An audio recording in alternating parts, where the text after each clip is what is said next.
Back in session after a nice and relaxing school break. I just wanted to announce that Finance Committee is looking for another member. If anybody is interested in that, please fill out a form at Town Hall so that we can fill that vacancy that's being left by a person who is moving out of town. So a public comment is limited to 10 minutes. For the first one, it's agenda items. And then at the second one, it is open to any items for future topics of discussion, any items in general, and it is also limited to 10 minutes. So, first, public comment. Does anyone have a comment? Yes. We have warrants and transfers. We do. Warrants on the table for approval. Yes.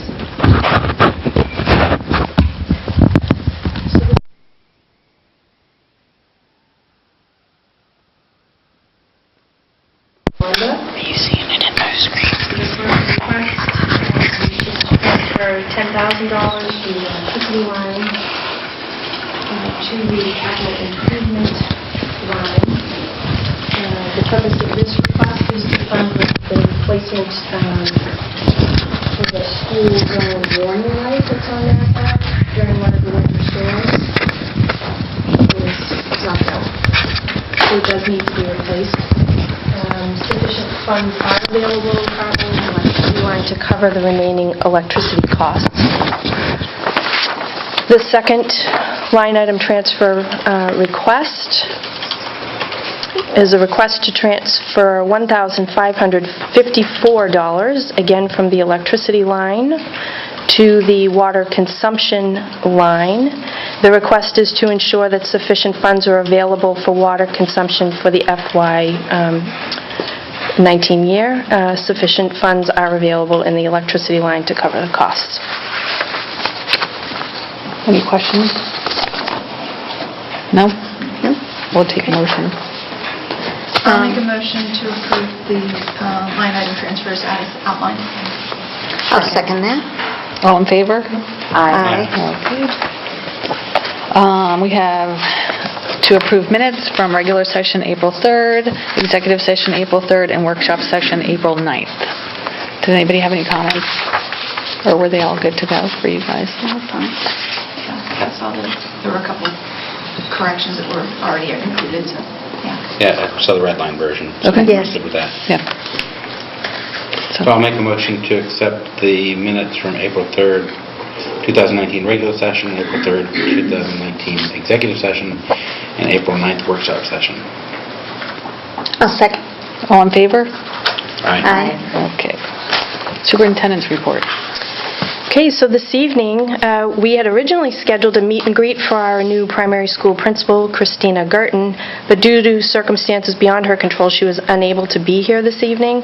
The meet and greet has been rescheduled for May 22nd at 6:15 here in the middle high school collaboration room. Again, that would be prior to a school committee meeting where she will be formally introduced to the school committee as well. We have some staff recognition. Today is Administrative Professionals Day, and I want to share a heartfelt thank you to our fantastic team of administrative assistants. They are truly extraordinary individuals who are genuinely dedicated to our students, and we would not be able to do what we do to support students each and every day without them, and we're very lucky to have each and every one of them. We also want to offer congratulations to Juliana Hanscom. She is our Director of Student Services. She will be receiving the 2019 Area Board Award from the North Central DDS Area Citizenship Advisory Board and the Central West DDS Regional Advisory Board. She's going to be honored at a breakfast this Thursday. Tomorrow. Tomorrow. We also want to offer congratulations to Paul Harmon. He's an English teacher at the high school. His essay was awarded second place in the thematic category at the Sigma Tau Delta 2019 International Convention that was held in St. Louis last month. Special Olympics are going to be held at Fitchburg State University tomorrow. And one of the donations that will be before you this evening comes from the McCluskeys, who are covering the transportation of our student athletes to the Special Olympics. And many of you may know that Fran McCluskey is the administrative assistant for our Student Services Department. The preschool lottery, I understand that there's been some confusion. A letter went out. I just want to offer some clarification here.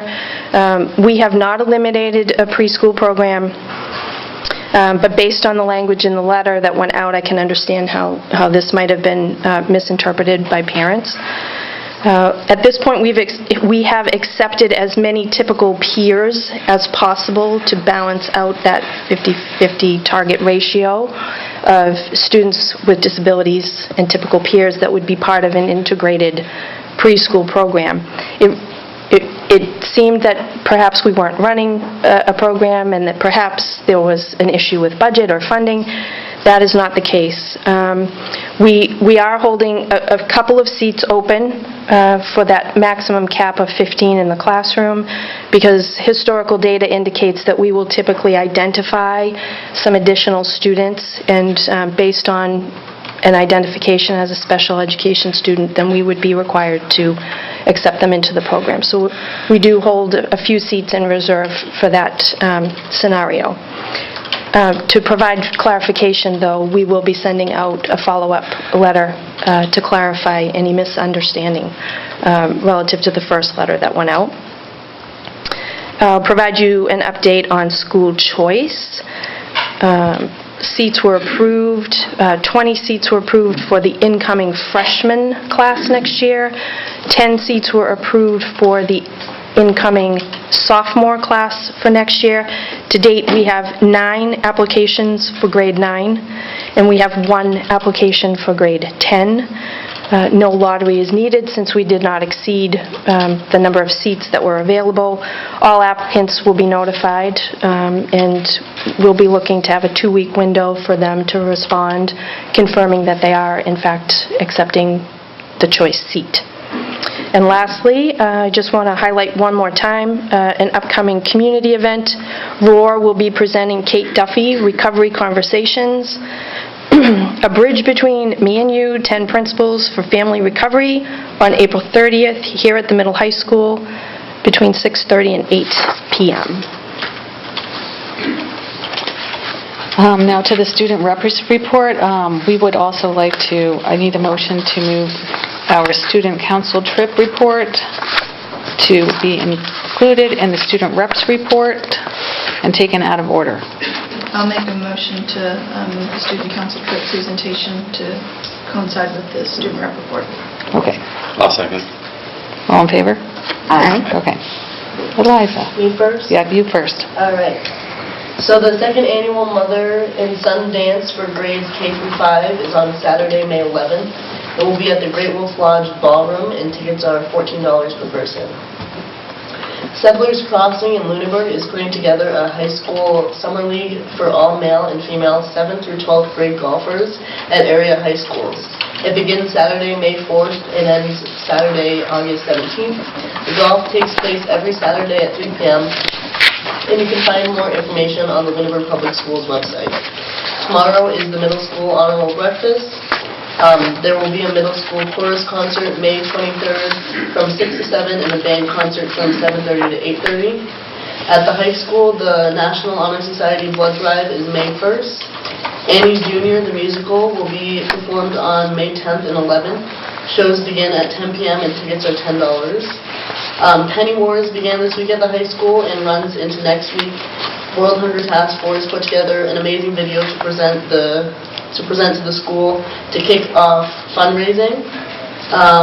Soldiers Angels sports games begin next week, and we're selling shirts at lunches as well.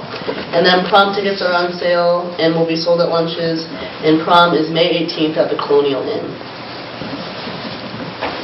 Okay. So now we're going to go on to Chris. Mr. Tobin. Yeah, come on up. Hi, I'm Chris Tobin. I'm the student council president here at Lunenburg High School.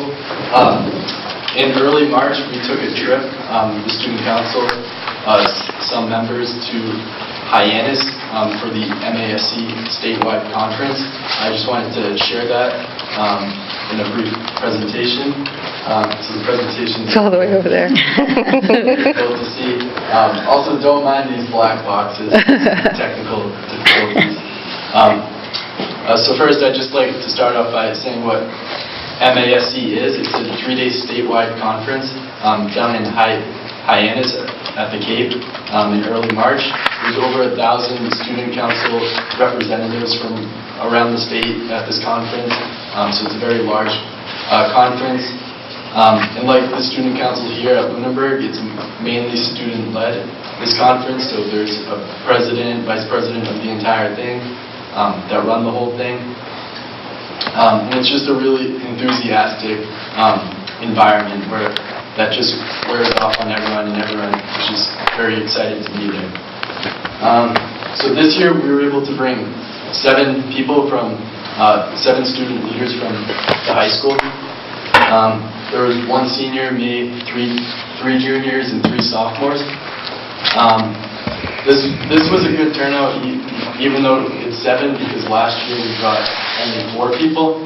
In my first 2 years in student council, we didn't send anyone to MASC, so this was a good trend. Hopefully in the future we just keep growing, because there's still room for more people to go. So the conference started off with the Polar Plunge, which is a fundraiser for Special Olympics. As a town, as a council, we raised $910. Granted, most of it was from our representative Kyle Weiss, but this total was one of the highest totals out of all the schools that went to the conference.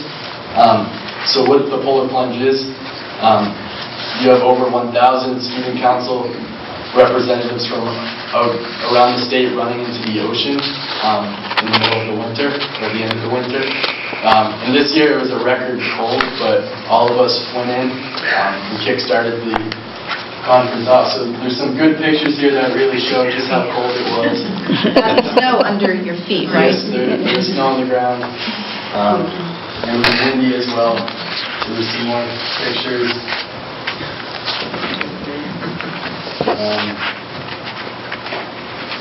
Yeah. And then next, after the Polar Plunge, we got right into our workshops back at a conference center down there. These workshops are small groups. Instead of the 1,000, trying to do a workshop with 1,000 kids at once, they break it up into smaller groups, and they mix up the school, so you are with new people, you meet new people. In these workshops, there are activities to help these students become better leaders. Some of my favorites from this past year, I had to build a tower out of spaghetti and marshmallows with a small team. We had to build it as tall as we could. And then another one, we had members from the military, and we were put in charge of small groups, and we had to work together to build the best route to conquer the pretend base thing. So those are some fun things. Some emphasis of most of the workshops is working on team building, working as one. Yeah, there's a lot of these workshops offer a lot of value in sharing new ideas and meeting new people. So those are one of the best things of this conference. Another thing is the general session. Here's where the president of the entire MASC will lead us. And we always start off with an energizer, which is a high-energy, fun thing, something like a dance or a song, so that gets everyone going. And that's something that we are trying to bring back to our council here. At the start of the year, the student council has early morning meetings at 7 a.m. During homecoming season, so everyone's very tired then, so we want to utilize these energizers to get everyone awake. Then each year there's 2 keynote speakers, very prominent, good speakers. This year we had Sean Derrick and Heather Schultz. The speakers always offer a great message and inspire us to be better leaders, to be more confident, more vocal, all the great qualities that embody a leader. So there's always a lot of great value out of these keynote speakers. Next, there's elections for this president, the vice president, the entire thing. There's elections for the next year. So this is really cool to participate in because these kids run large campaigns with interactive things. Like in this picture, here's me as a cow. These kids usually run on a silly theme or something. And it's just very inspiring to see these students, these peers that are the same age as us, get up there and run for such a major role. One of the members we brought, Kyle Weiss, actually ran for, I believe, vice president at CDMASC, which is a smaller scale version of MASC just in Central Mass. So it was really great to see one of our own members get inspired like that. Next up, we just wanted to highlight there's an award ceremony. We had some awards in our council. Out of the 7 people we brought, Kyle Weiss received a scholarship for the national conference, which is in Pennsylvania in the summer. And I received the President's Award as well as the Commonwealth Award. There's a picture, that's Kyle's certificate and me with my medal. And lastly, one of the most important aspects of this conference is council bonding. We're able to, I can say out of my 2 years going to this conference, I didn't know the people I was going down with all that well. I was just in student council with them. But after spending 3 days with them, it's like we were best friends for years. You really grow close with everyone. At the hotel we stay at, there's an indoor water park, so in our free time, we can go there together. There's also dances and lip sync battles at night. So it's just a really good time to bond, a really good time to grow closer with your council, which really helps when we come back here to our student council here and run our meetings. It's good to have that bond. So that's one of the best takeaways of this. And lastly, I would just like to go over the primary takeaways of the conference as a whole. So obviously this is a leadership conference, so you learn a lot of good qualities to be a leader, which is the #1 takeaway. You really grow in learning teamwork as a council and working with others. There's a lot of great team building exercises, some of which we bring back here. There's some games like those Energizers to help build a bond as a council. Also, it's almost like a networking event, this conference, because you meet so many other new people and share a lot of ideas. Some examples that we learned from this year, some fundraising ideas from other councils. Some hold pasta nights. Right now our council's a little bit low on our funds just from spending it on things in the school. So that's an idea that we might try to implement, holding a pasta night fundraiser. Then just some other events that we heard this year. A Be Nice Week, where a member of the town is recognized and honored for a week, and people are supposed to be nice to each other for a week, essentially.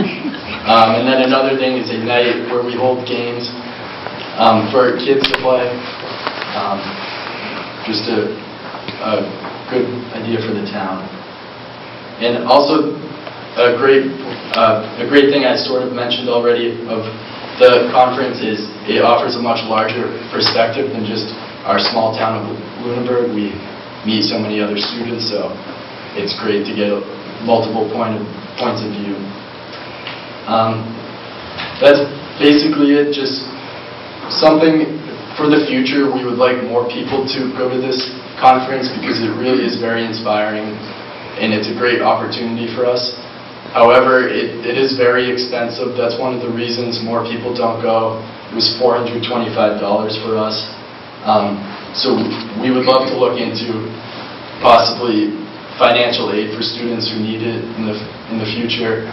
And also, you do miss 3 days of school, so that's another factor as to why students aren't able to attend. But it's a really great event, and I hope in the future more and more people from our student council go. And actually, not all members have to be from student council. Kyle Weiss and Robbie Nash is his class president. Kyle Weiss is an elected officer in his class, but he comes to all our student council meetings. So just student leaders in the school can go to this. And that's it. Thank you. The keynote speakers, were they students or they were? No, they're professional speakers Oh, that okay. travel the Okay. globe. All right, So. thank you. Thank you. Sounds cool. Yeah, it does. It really does. Okay, now we're on to new business. See you. Proposed changes to the math department presentation. So I'd like to invite Mr. McGrath to the table Is she going to come too? as well. Yes, absolutely, please. Good evening, everyone. Thank you for having me. I want to go through the entire presentation and kind of hopefully explain what I'm proposing, and then I will certainly answer any questions that you might have. Hopefully, as I go through it, I explain it well enough where you won't have too many questions. So, what we're doing is our proposal is that the administration, in conjunction with the guidance and math departments, are proposing to change our current math graduation requirements from 4 credits to 3 credits. What I want to make very clear is that all students will continue to be required to be enrolled in a math course all 4 years. That is not going to change. So students will be enrolled in a math course all 4 years of their high school career. The 24 credit graduation requirement will also not change. That will remain the same. The 4th year math course will count as an elective credit. So that course, as opposed to being a 4th credit for the math requirement, will just end up becoming an elective credit to reach the 24 requirement for graduation. Students in special services will complete Algebra 2 their junior year, and they must pass geometry their senior year in order to graduate. There is a couple of tracks that we offer based on the student, and I will go over that and explain that based on kind of what students end up taking their freshman year. The reason why we're proposing this effort is to address some concerns around graduation rates, and there are 2 factors of concern. There is no safety net for the small number of students that fail Algebra 2 as juniors and are ineligible for summer school due to the grade average below 50. So the way it works, in order for a student to be able to take summer school to kind of get credit recovery, he or she has to end up with a 50 or above in that course in order to be eligible for summer school. The reason for that, we don't want a student who ends up with a very, very low average and then will take a 6-week summer course and get credit for an entire course. These students are unable to double up in math courses their senior year because every course we offer has a prerequisite of successful completion of Algebra 2. So to explain that a little bit more, I'm talking about a very low number of students. So the impact this is going to have, this is really not going to have, in my opinion, an impact on probably 98 to 99% of the student body at Lunenburg High School. The students who struggle in math, the students who might be taking a different path in life, going into the English field, the history field, where math is not their strong point. They could be headed down, a foreign language, whatever their path is going to be. There are some students who do struggle in math. And when they're taking Algebra 2, which is going to be the most difficult course they have to pass in math, if they failed at their junior year, then asking them to double up their senior year is kind of a last-ditch effort to have him or her have the option of passing and getting a diploma. But when you have a student who struggles in math, and then you're asking him or her to take 2 math courses in the same year, that's going to be very difficult for him or her to still be on their graduation track. The reason for this proposal is it's going to allow more flexibility scheduling with students, especially students with IEPs or 504. So it's really going to help us with some students in having some flexibility and allowing them to still reach that graduation requirement. And I'll get into that in a little bit more. So we follow MassCore. And we follow all the recommendations from MassCore. And what MassCore is, it's a recommended program of study of Massachusetts high school students. It's a program of study to better prepare students for college and in their careers, a program of study that maintains flexibility for students, schools, and districts, and allows schools and districts to set additional graduation requirements.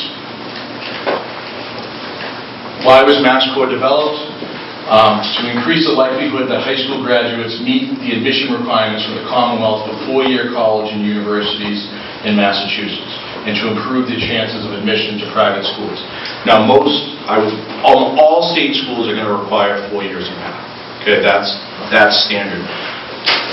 Pretty much every single school that students are going to apply to are going to require 4 years of math.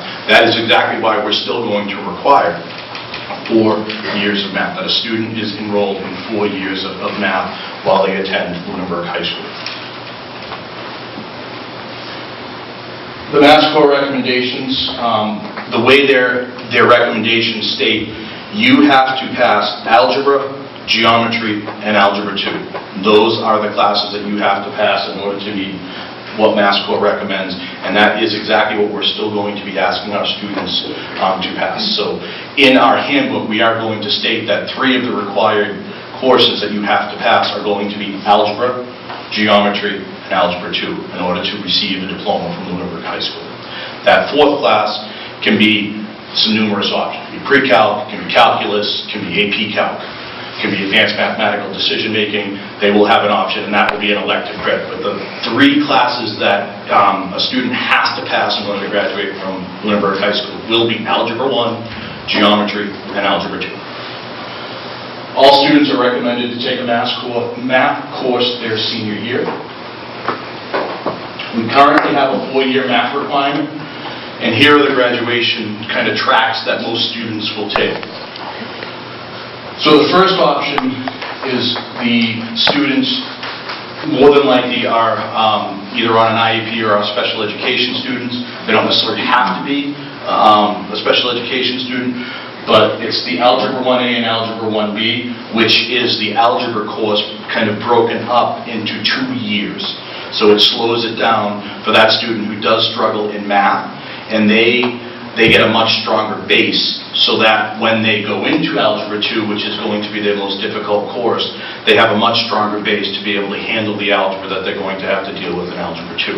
And if you notice, Algebra 2 is directly after the 1A and the 1B, and Mrs. Sabatini in the math department, the reason why that change was made a number of years ago was when they were coming out of the Algebra 1 and Algebra 2, the Algebra 1A and Algebra 1B, they wanted them to take Algebra 2, wanted students to have that strong base and take it that very next year, and then take geometry their senior year. If you go across, you're going to see the option for the average student, most students, is algebra, geometry, algebra 2, and then you're looking at pre-calc or advanced mathematical decision-making.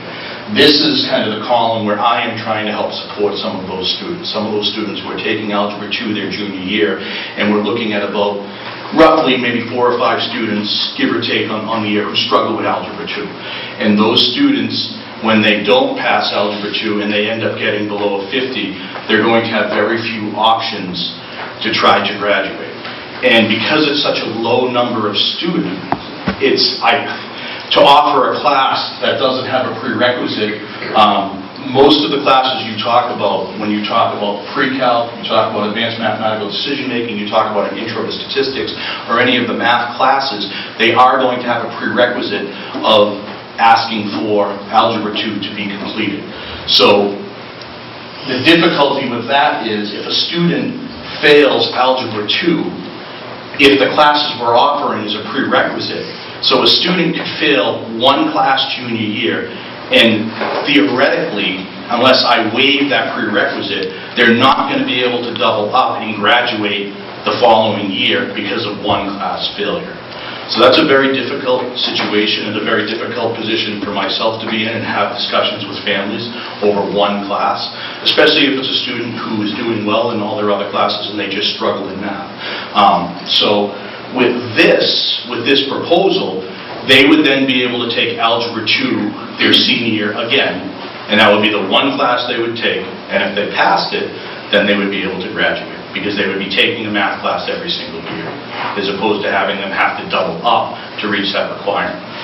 And then the other tracks are the option 3 and 4, which are the geometry, algebra 2, pre-calc, advanced mathematical decision-making, and calculus. And then the fourth option are typically our higher-end students, where they start off with geometry, they move right over algebra 1, and they go right into honors geometry as a freshman. Then they go into either honors algebra or algebra 2, and then honors pre-calc or pre-calc, and then the options at the end would either be AP Calc or calculus at the end.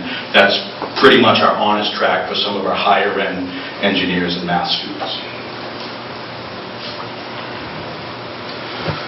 So an overall picture of our graduation requirements.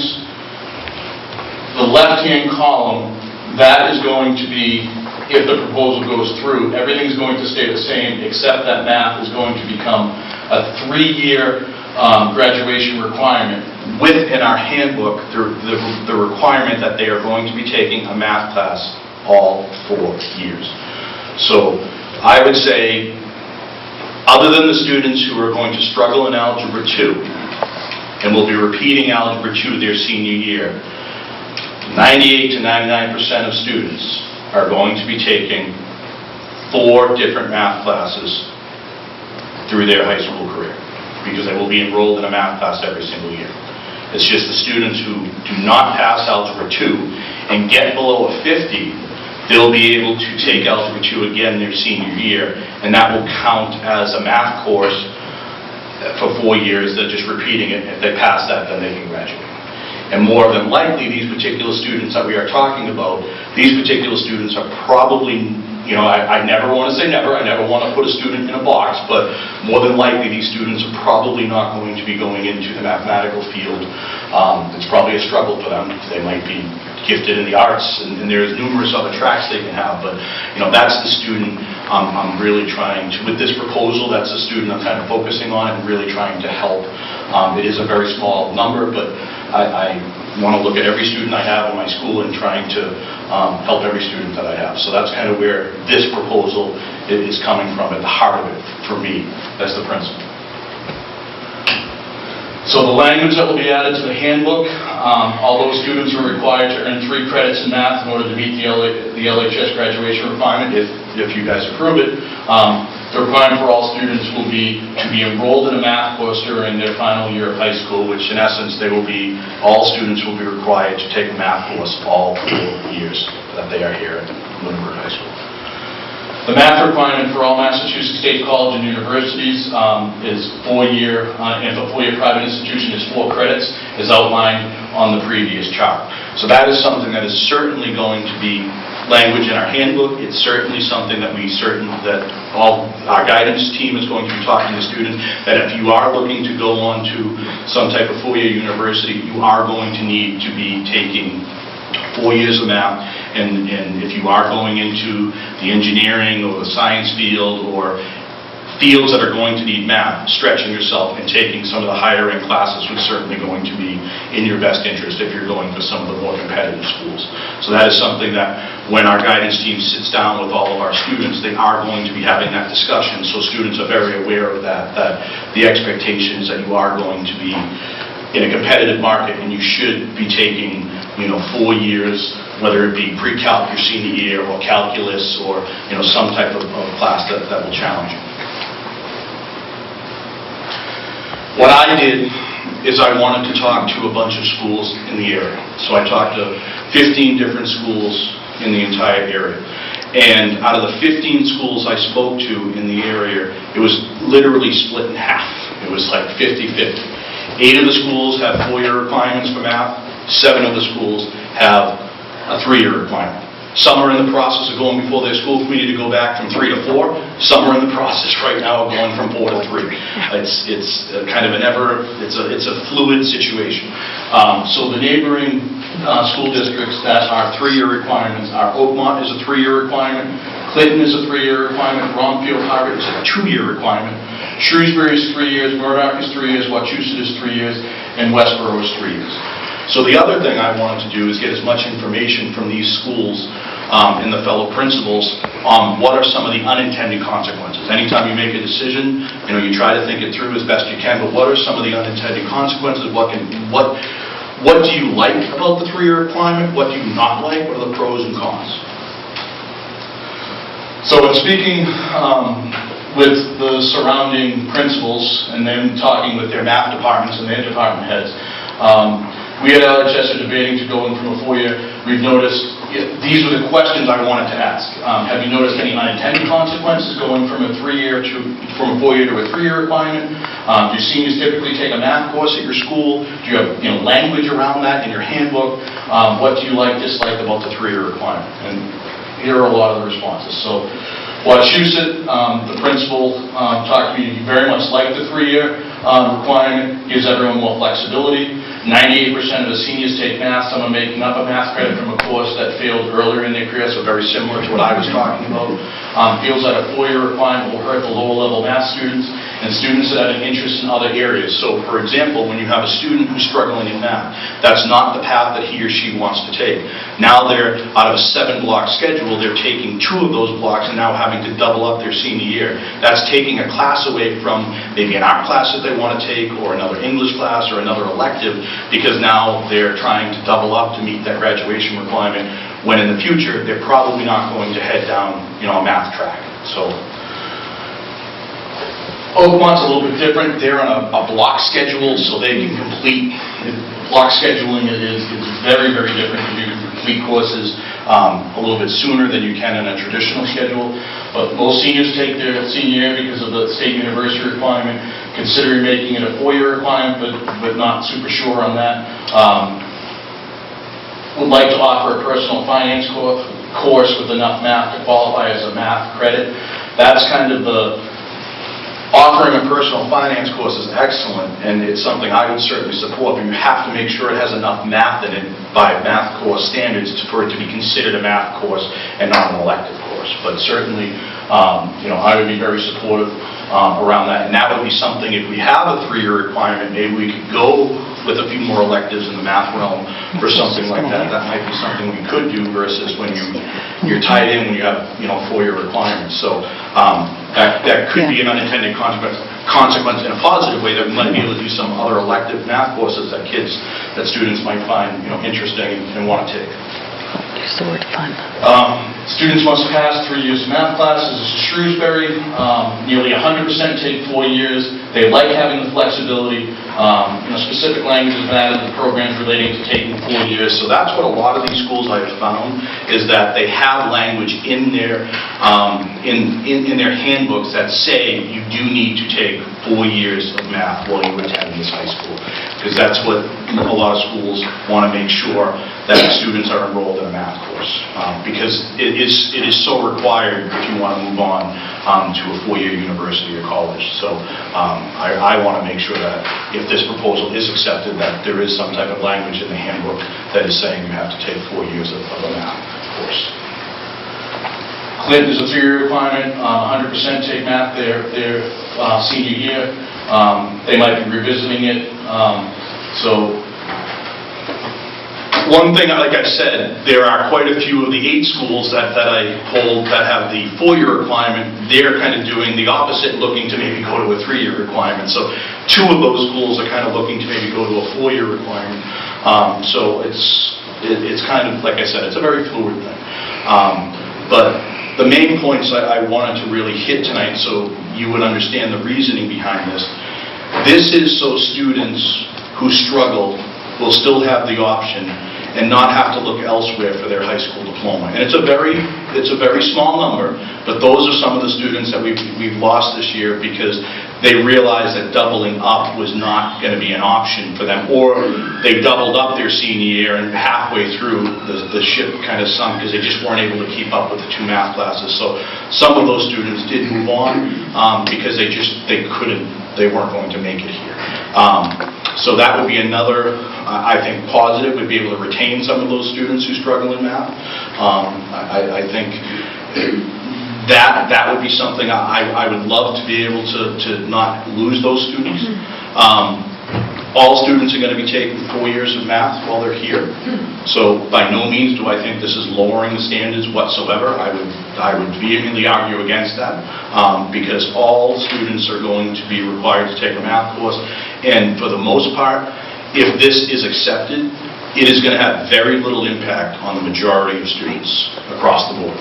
Okay, that's my opinion, and talking to a bunch of other principals, that's what they have found as well, that 98 to 99% of their student body is still taking 4 years of math. Those 1 or 2% of those students who fail, and they're trying to, most likely it's Algebra 2, because that is probably the most difficult course they have to pass, they're retaking that their senior year when they graduate. And that they have to do because that's a Mass Core requirement, and that's in Massachusetts. That's not going to change in any high school.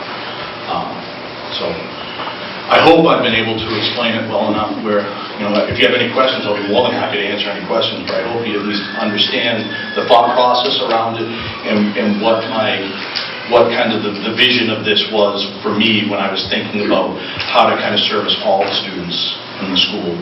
And again, I do not believe it is lowering the standards at all. The question that I have is, you provide Algebra 2 to the Algebra 1A and Algebra 1B right after. Why are we not doing that for the students who just take Algebra 1 but are regular? Yes, please. Love to answer Come that. and answer that question, Mrs. I think Sabatini. part of why we don't do it for the average track kid is MCAS.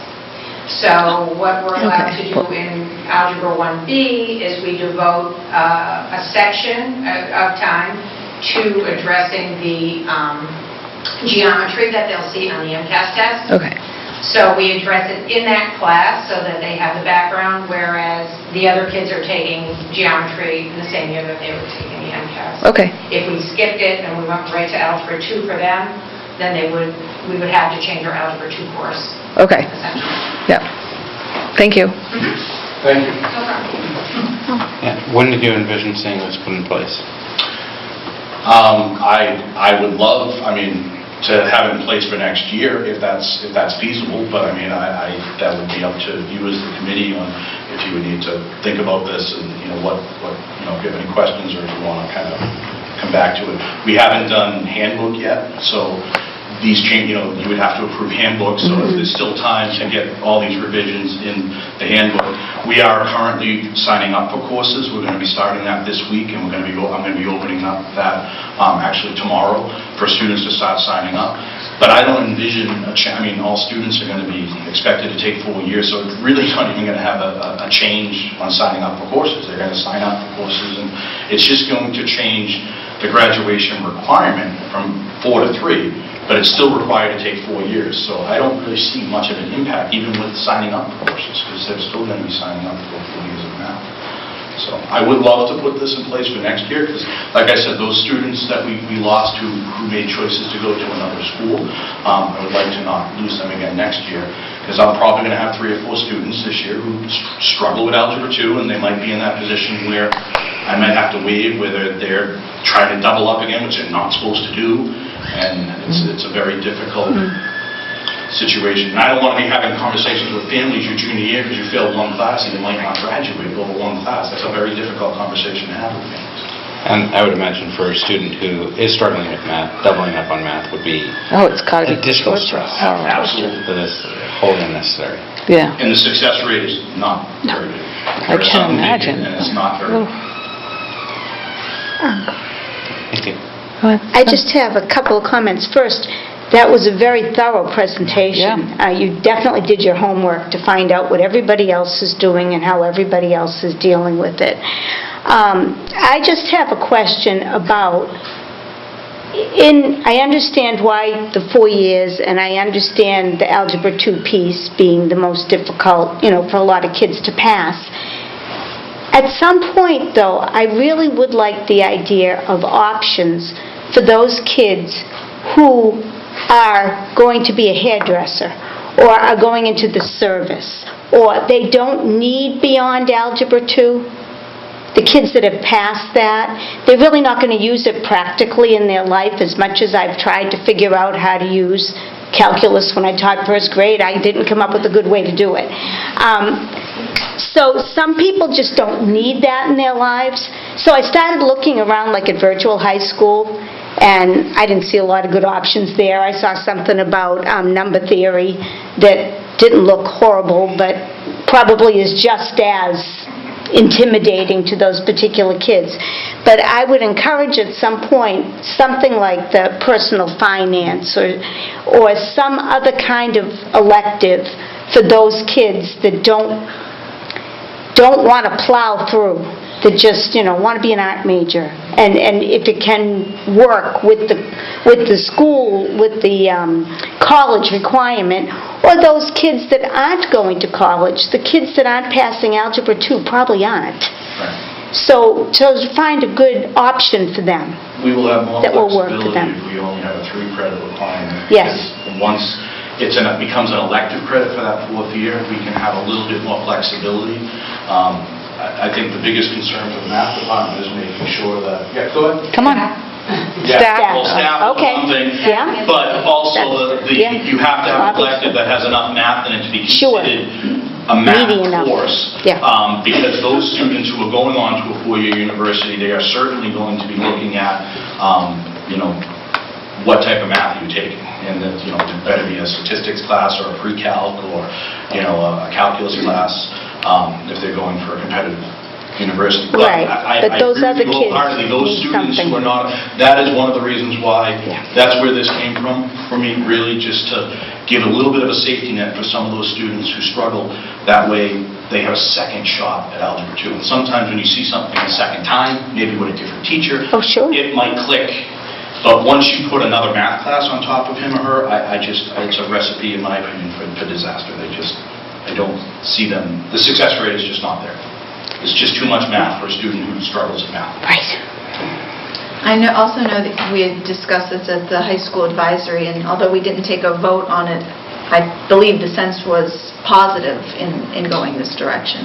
Correct me if I'm wrong on Yep, that. and some of the questions were go out and get some information, gather some more research, which was that was a great opinion, so I did. Like I said, I wanted to get what are the unintended consequences. I think the best thing to do is ask schools who are currently doing that, what are the pros and cons? And I've had many conversations either on the phone or email exchange or at my Midwatch principal meetings, just conversations around it. And the flexibility piece was huge, and the safety net piece was huge for the students who struggle in it.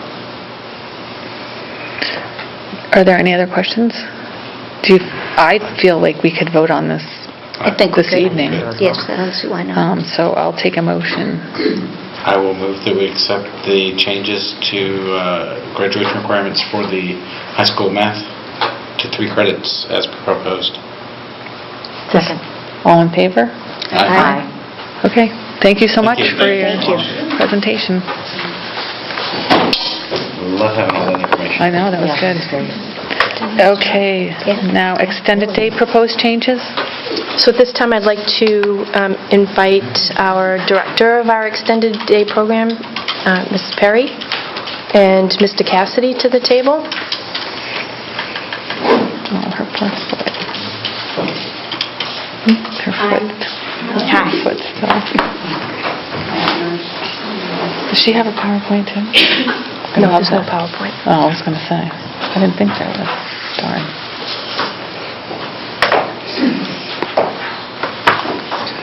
Just I'm Tammy Perry, the Extended Day Program Director. Here to propose some changes for our program to button it up a little, make it a little tighter and neater, and a lot to do with budgeting and staffing purposes. Okay. I believe you have the proposed changes, so I'll just run through them. If you have any questions, I can, me or myself, Mr. Cassidy, can answer them as we go along. So the first one, so it's a lot of revisions with the rationale behind it. The first one would be to eliminate as-needed registrations, and that's to staff and budget accurately. When you have the as-needed, our numbers change at the end of the day because we're getting notes from the teachers saying, send my child to extend a day, or do not send them on the bus. So our numbers are constantly changing, and I always have to have enough staff there for the numbers. So even if I have 80 we capped at, and say 50 left by 4:30, I still have to pay that staff. So we're trying to get rid of that piece to button it up and make it more accurate, so those are the kids who we have to staff for when they come in at the end of the day. Second is to put another cap on the programs. If we stay at our two buildings at Turkey Hill and at the primary building, it would be 50 in the morning, 50 in the afternoon. If we relocate to TCP, it would be 100 in the morning, 100 in the afternoon. And that's to properly hire staff again with the staff ratio and safety needs within our program. The next one is to close during December break to align the program with the school calendar, and that's basically, since we're a full year program, is to give staff some break too. You know, I think everybody needs break, you know, working with the children within the district. We love our job, but we could use a break. So along with that, we want to evaluate the vacation weeks for February and April, but we wanted for budget purposes, and that would be determined in the fall of 2019. So we'll come back to the table with that, so that won't really be addressed, but we just wanted to bring it out there. The other one is to hire a nurse for the after-school program for health and safety reasons for the students. Staff are currently, right now, we're CPI, not CPI, we are CPI trained, CPR, EpiPen, first aid, and AED defibrillator trained at this time. So we do have training behind us, but we're looking to hire a nurse on top of that. The next three are some biggies. So the next one is to set schedules for registrations, and that's also for staff-student ratios. So people coming in, they have to have a set schedule. And if they have a set schedule, it's going to be the next step, which would be full week schedules will have the first priority. So we're trying to get the numbers and have commitment by parents so we can budget and staff accordingly. Which also goes to the next part. For budget purposes, we're going to eliminate for services rendered. So if the parent signs up for a slot, they're going to have to pay the slot no matter if they use it or not. So right now, it's always been, if you don't show up, you're not going to get paid. You're not going to have to be charged for it. We want to change that, so they're going to have to be responsible. If they sign up for the slot because they're taking a slot, we're going to charge them no matter what. So we want to get rid of that piece, just for budget purposes. We can't. So we just feel like it's been a little out there that we've been very accommodating to parents. And it's worked. I'm not saying it hasn't worked, but we just want to be able to have a more stricter budget with the staff. So basically, and also with that, we were talking about block billing. So if they sign up for any time in the morning from 7 to 9 to 3:30 to 5:30, they're going to pay for that block. So it would be $10 an hour each block, versus if they signed up for their child to come at 3:30, they stay at 4:30, I'm paying staff till 5, so we can't say let staff go because if the parents are late and they're still there in the program, I need staff to cover. So it's really, we have to be able to cover the staff costs with the kids who are coming into the program. So basically what this is all about is budgeting and staffing appropriately. So, questions? No, I actually saw each of these items as a safety issue, a health and safety issue. Making sure that you have the right ratio of students and teachers, or the staff, with those students. Right. Is very important, and you've got to be able to plan for that accordingly. And if you have your numbers fluctuating, you don't have the luxury of just calling somebody and saying, hey, I need you here now. Exactly. So you have to plan for that. Yeah. And I'm actually kind of surprised to hear that it wasn't planned like that before. Yeah. And it maybe worked when it was smaller, Yeah. But the numbers have increased quite a bit even since I've been on the Yes. committee. Yeah, like I said, I've been in the district for 24 years now, and it's always been run like this. So we just figured it's time for some changes. So that's what we're proposing for approval. Well, I think it all makes sense.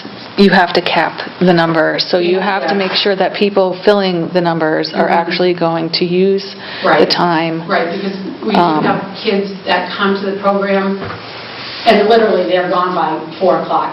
10 kids could be coming in at 3:30 and gone by 4, but I'm paying staff Till be there. 5, yeah. Right. So it's really is a staffing thing, and since we're self-sustaining, we have to put more concrete numbers there to meet the staff that I have to have there. The question about the nurse, assuming if they were at 2 buildings, you would be requesting 2 nurses? If we're at 2 buildings, I'm guessing that's what we would need, but if we're at TCP, then we really need the 1. Your caps are if you're at your current location versus whether you're at TCB, right? So, The number will be the same. yes, It's just that 50 at one school, 50 at the other school, and at TCP it will be 100. So it's the same number, it's just the locations. right. So we were at TCP 2 years ago for 6 years.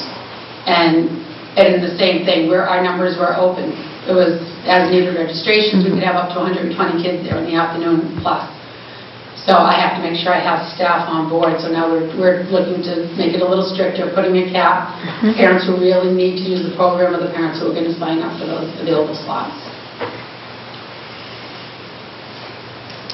Thank Can I you. just say something? Yes, Mr. Hess, yeah. I've spent a lot of time with Tammy and going over the details of the program. They do an amazing job, and I'm pretty impressed. They run a good program. They cover the class.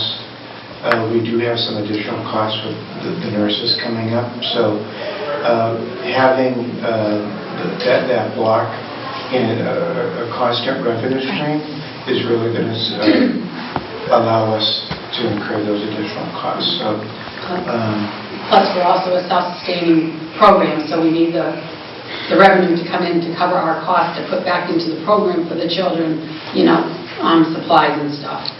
So we need that.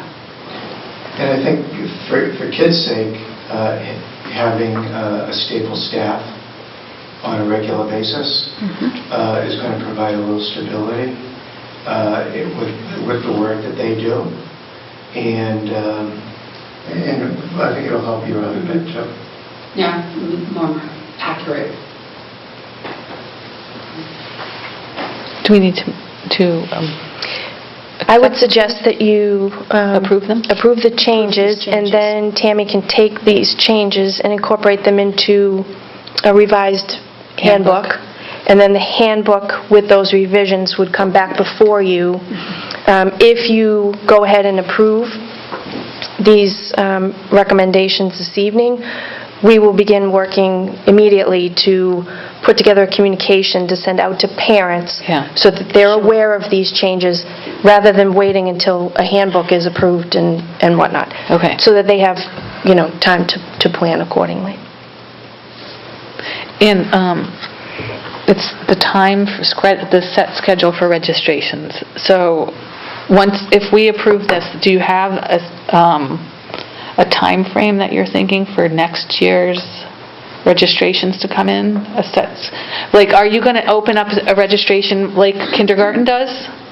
The registrations are all online. It's going to be first come, first served. Okay, but are you going When you to... get that number, it's going to be a waiting list. Okay, but are you going to tell them when they can go online to start? Because parents are always Right. okay, got to get online. It's Yeah. just like conferences. We got to be the first online to get that parent-teacher conference. Right, so usually when I put out the registration, that deadline is on the registration, Okay. when I put it online.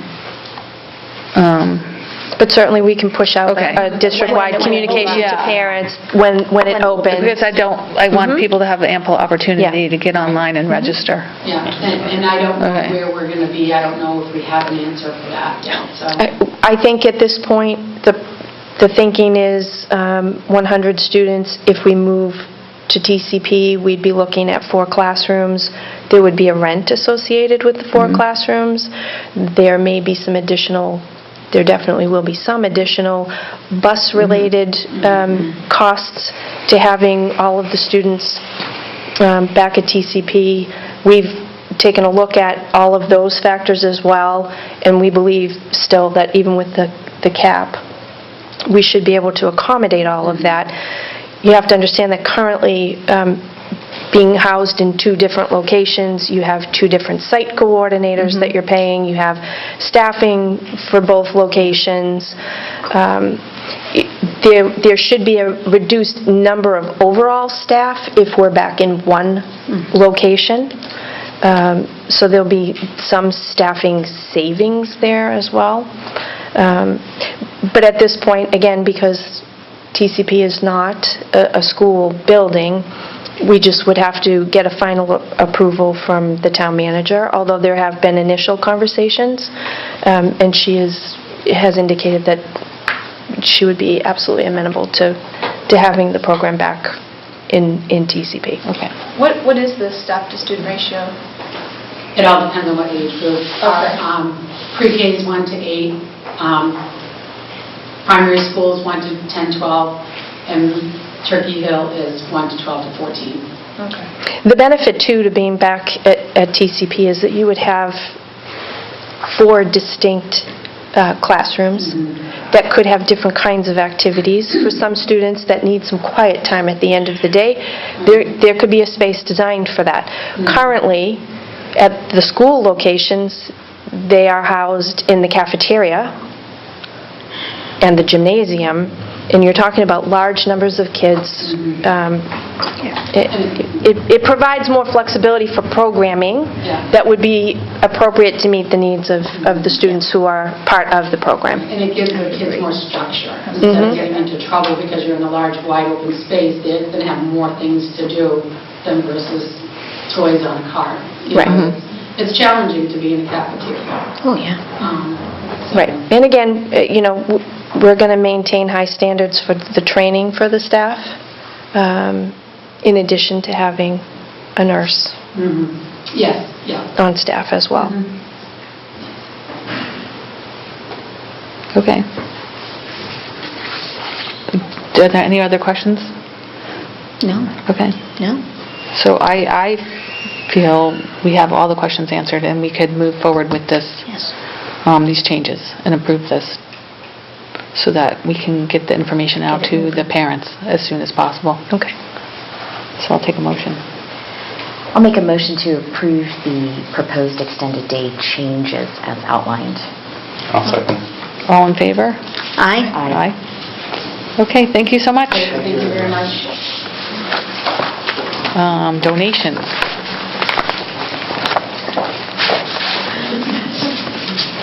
Thank you.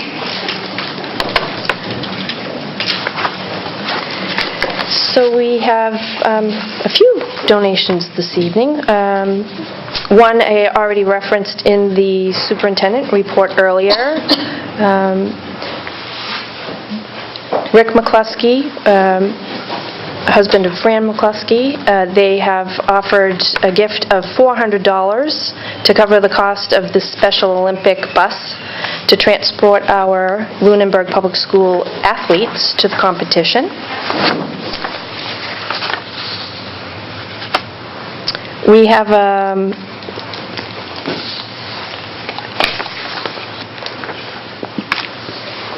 a donation in the amount of $570 from Hannaford Helps School program, and that donation has been made to the Turkey Hill Elementary.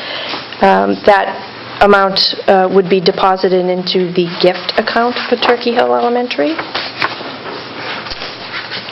We have from the Lunenburg Little League a donation of baseball and softball books that will be in addition to the school and classroom libraries.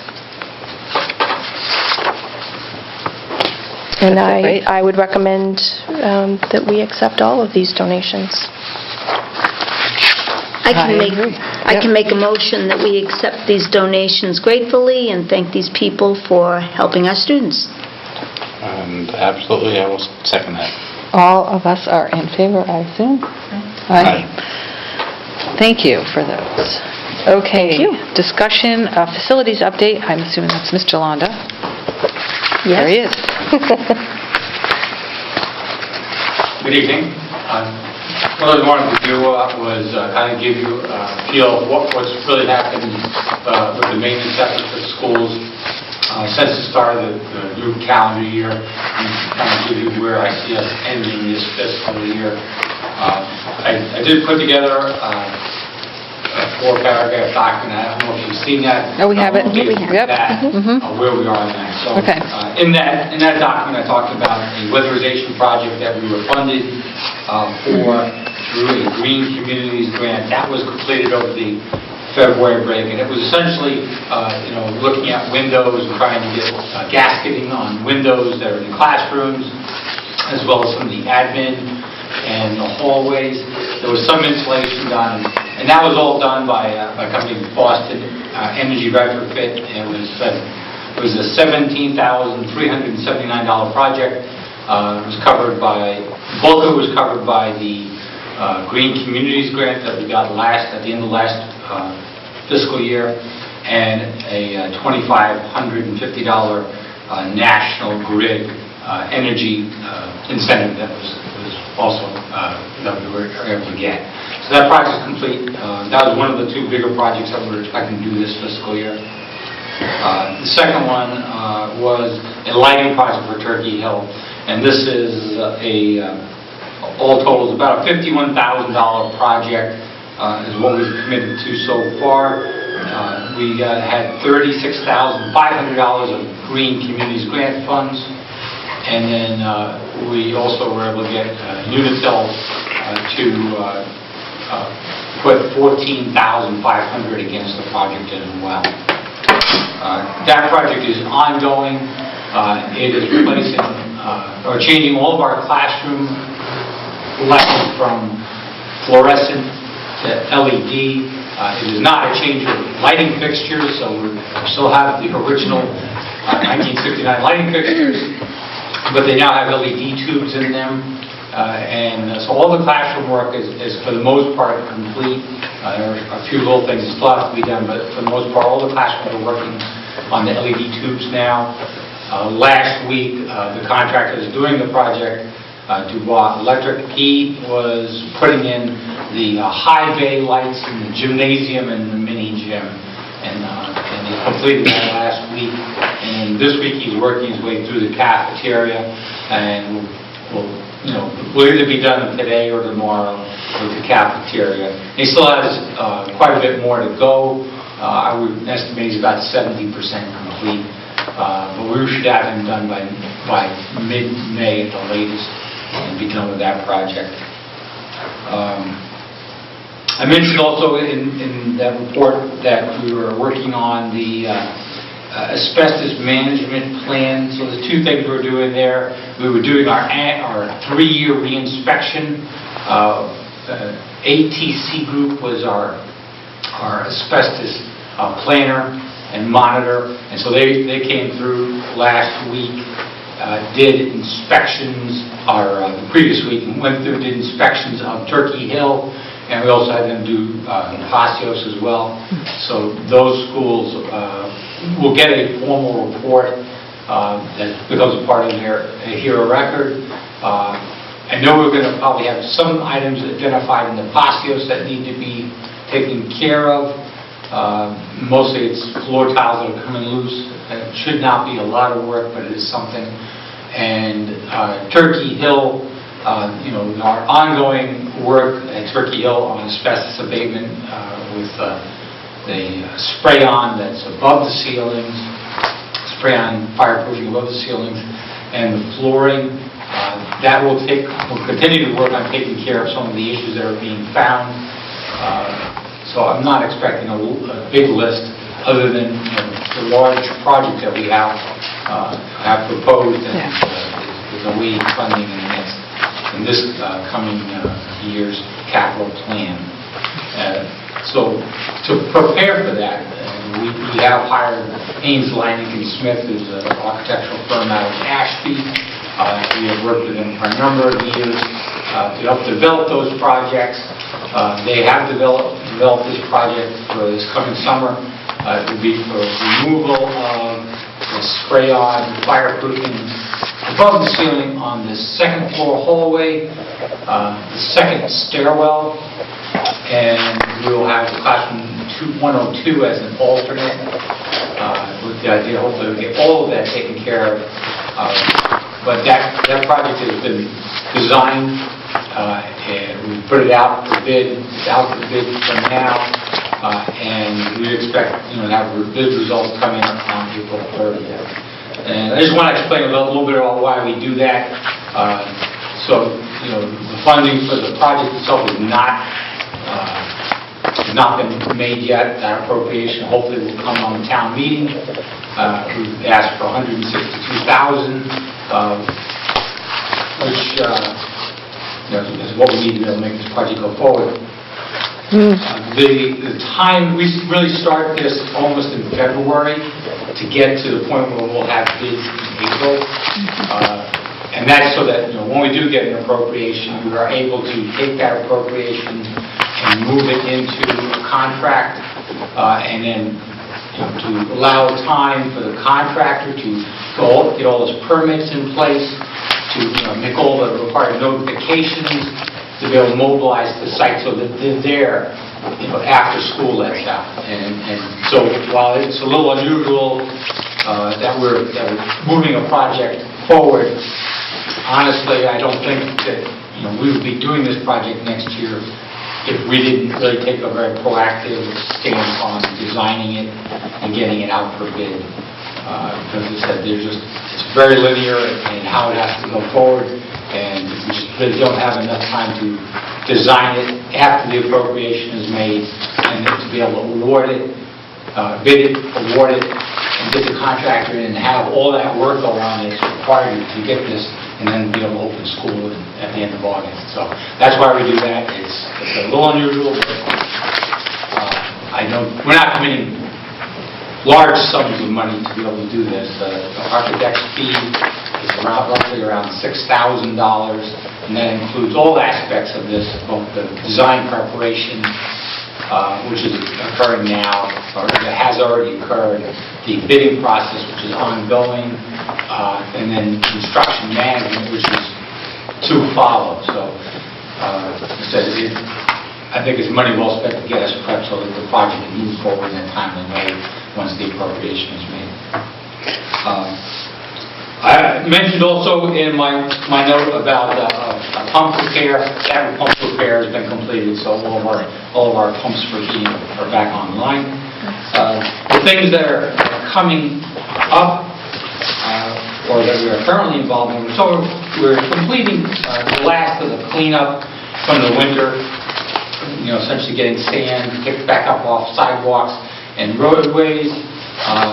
We still have some in the roadways, but the sidewalks are in pretty good shape. We're putting down mulch and kind of reclaiming up planting beds around the district. We're also currently supporting spring sports, mostly some athletic field work with putting lines down. Concession stands that are ready to go. Beyond that, I know you earlier approved the line item transfer for the funds for the school zone warning light. That's another thing we have out for bid. We will get. We should have some bids in around May 6th. So that's real good. Would ideally be funded by this year. Might not get completed until mid-July, but we will get it out there. Hopefully, get the contractor to try to get the materials on hand and get the lines of the school zone back up and running. The one that came down in February, unfortunately, had the controls for the entire zone, so that's why we have no lights on that end, because the controller, which is only one of those, went down and items that we're also working on that for the future here. So we did apply for a school safety grant. The Commonwealth had $7.2 million that they were going to award in school safety upgrade. We put in for $60,000, which was the maximum we could ask for, and that we were putting that the awards on that to be announced sometime after Friday, or either Friday or Monday. Those should be coming out shortly. So those, if they come out, they're trying to make the award of that on May 1st. So that will be, try to squeeze that in at the very end of the fiscal year. Beyond that, there's also a Department of Justice grant that has been announced. The grant is not due until the end of May. It is not unlike the Commonwealth's grant, this one you do have to put up 25% of the total cost. So we're looking at that and trying to find out, well, what, we don't really have any, it can go over 2 years, so there is a possibility of putting in for the grant, trying to get it, with the idea that we really get the matching funds put together in the next fiscal year. But, so we're working on that, trying to come up with what should be in that. I know there's some things that, I think are relatively low-cost things that we could do that would continue to improve this, safety. The Commonwealth grant is a lot of cameras. That's what we put in.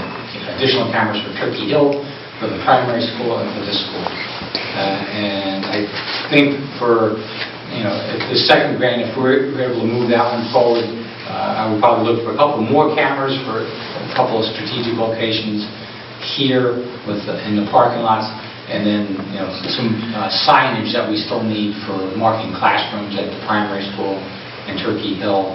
And then beyond that, there's some discussion about repeaters and whether we can get funding for a repeater through something like this for the primary school, where the police don't have their radios, just don't work as well.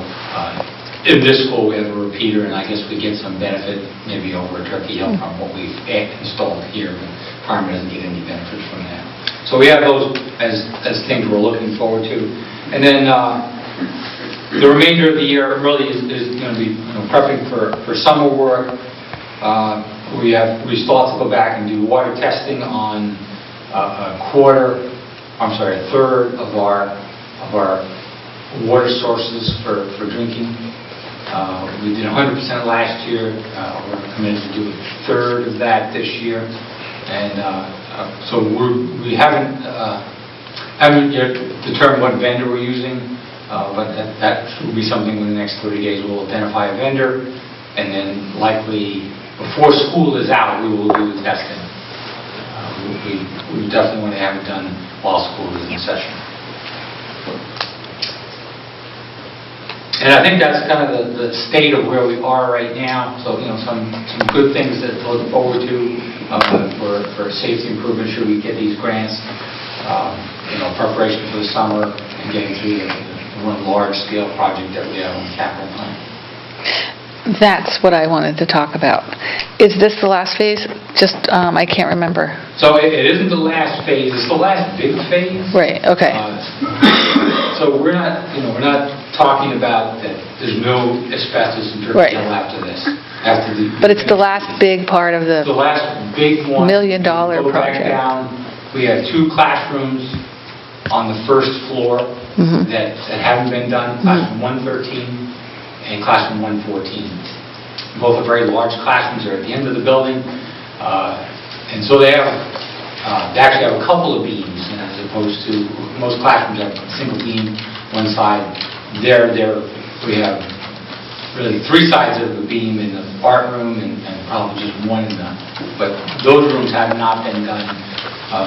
We're looking at those to be into the next year's capital plan. And then beyond that, it's just really looking at, we're then at a kind of a logical stopping point. I said it's not all the asbestos. We do have floor tiles in other places. We have floor tiles in all of the second floor classrooms that are not in this. But what really has been driving these projects forward is this spray-on fireproofing that's above the ceilings for two reasons. One, because all the ceilings are 50 years old. They're very, very brittle.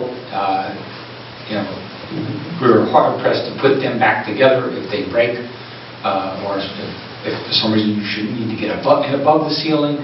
And then secondly, that the spray-on is considered friable. It's a flaky type of material.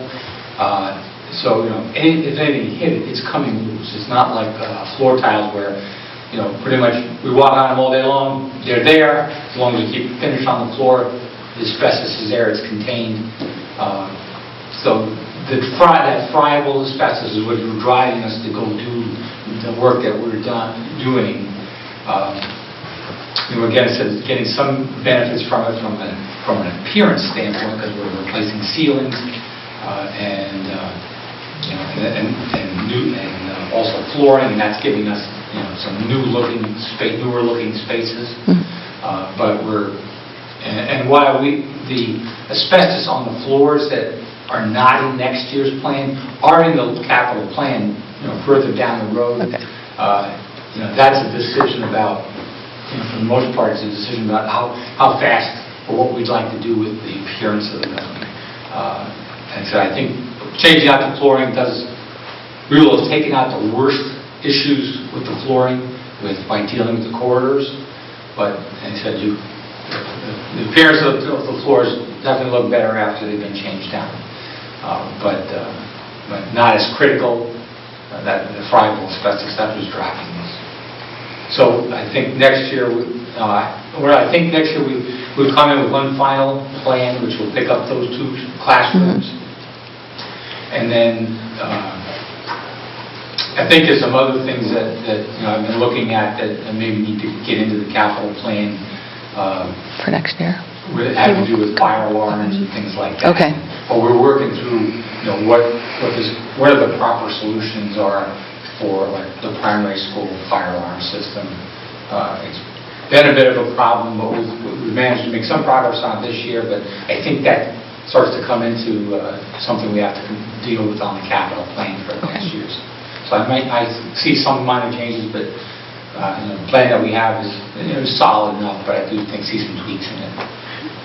And I also recall that monies that came back from Gene Tran this year was earmarked specifically for the asbestos abatement plan for this year. So that was $138,000, I believe. The big check that we saw.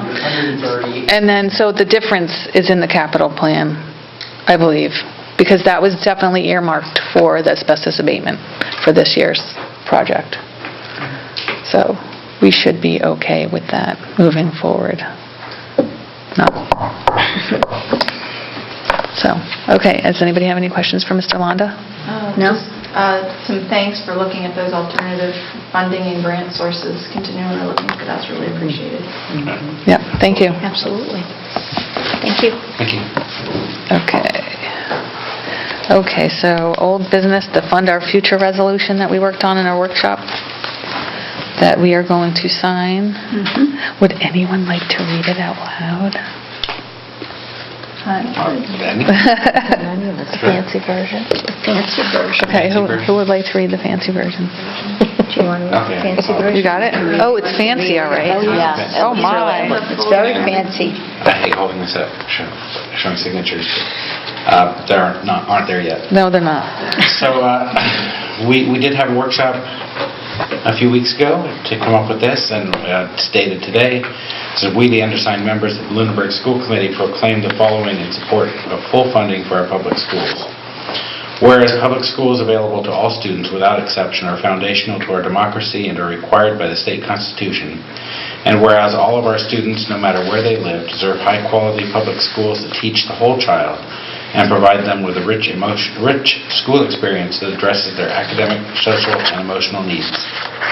Whereas the state's foundation budget formula, which determines state aid for each district, has been woefully out of date for years, thereby underfunding our districts for essential educational services.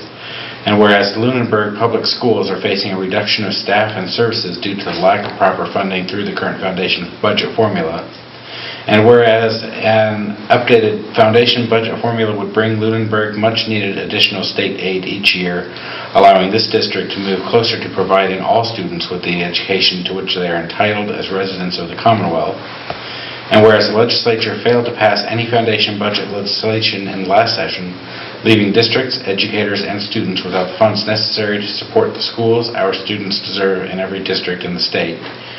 Therefore, be it resolved that the Lunenburg School Committee urges the legislature and Governor Baker to approve and fully fund a new foundation budget formula by the end of this legislative session.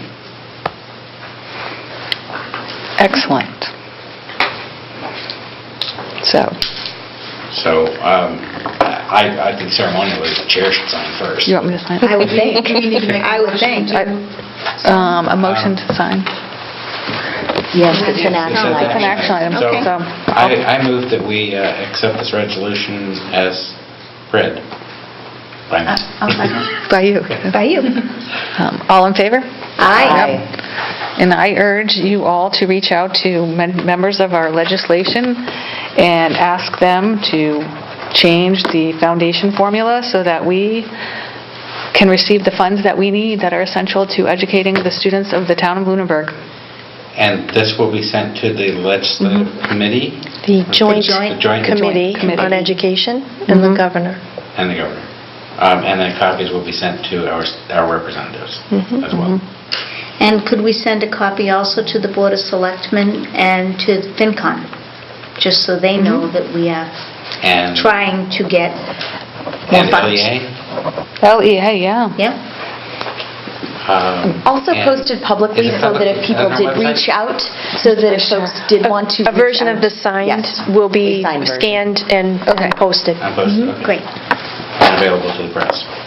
Oh, yeah. Which I believe we have somebody back there, right? Members of the press. Yes. Yes. She's sitting there. We wanted to make sure you Behind the had a camera. copy. If you want a copy of that? Too. Okay. Okay. Next action item, the budget update.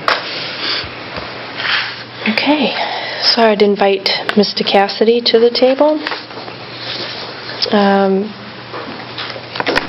Following the April 3rd budget hearing, the committee requested that I go back to the town manager for further discussion regarding available funds.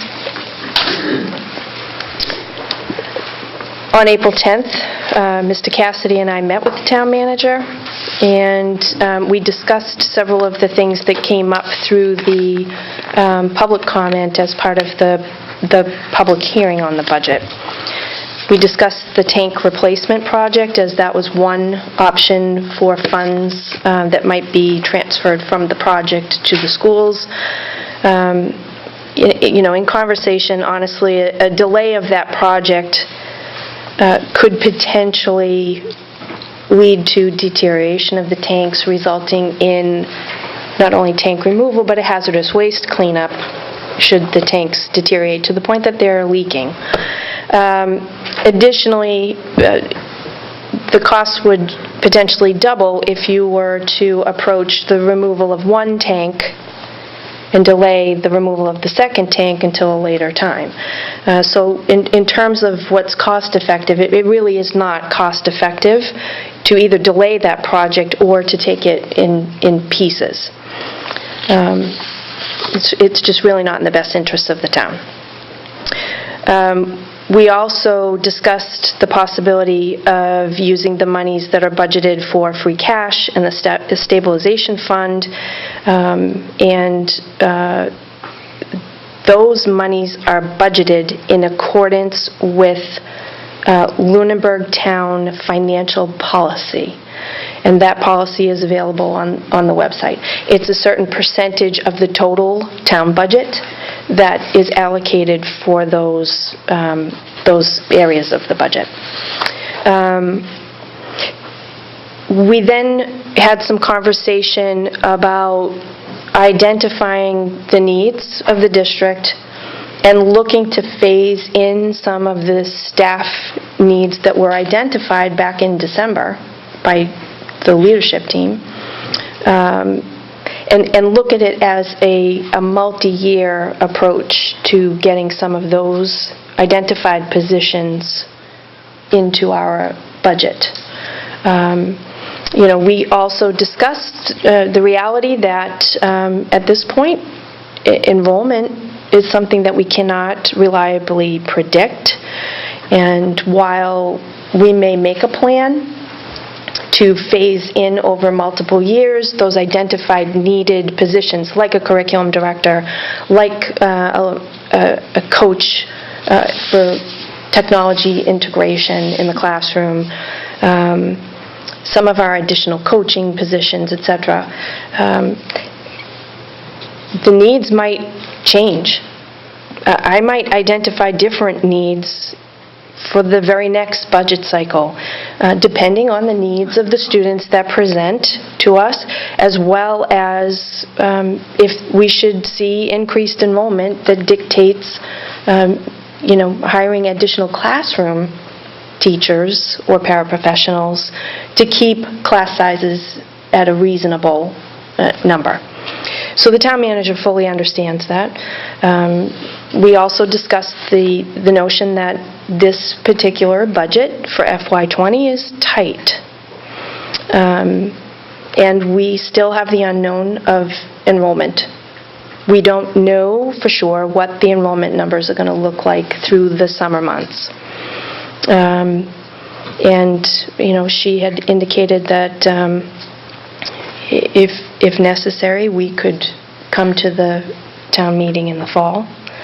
If we felt that we needed to reallocate another portion of the budget to hire staff for August, should the enrollment numbers dictate that, that we could come back and have a conversation relative to what portion of that monies we may absolutely need to replace in the budget to address ongoing needs of the district in other areas, such as facilities and grounds, as an example. Again, I want to indicate that she recognizes the challenges that we have. The revenues for the town are limited. But I got the strong sense, and you can also ask Mr. Cassidy, but I got the strong sense that she was fully prepared to be working with us over the long term to get us to a place that we're looking to be. So with that said, I stand by the recommendation that I presented April 3rd with the 3% increase budget. Mr. Cassidy, do you have anything to add? I think the town manager really emphasized, I call it a human capital plan, which is really trying to predict based upon enrollment and professional development, employees' needs on the staffing that we want to build in the future.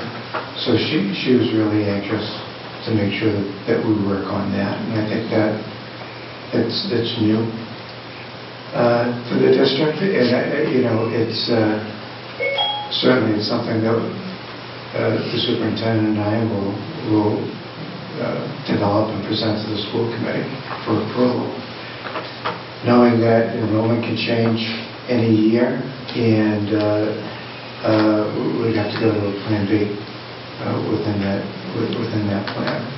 I mean, it's that salaries are the biggest part of this budget, so we're not looking, it's not a supply issue, it's human capital that really is tipping the scales.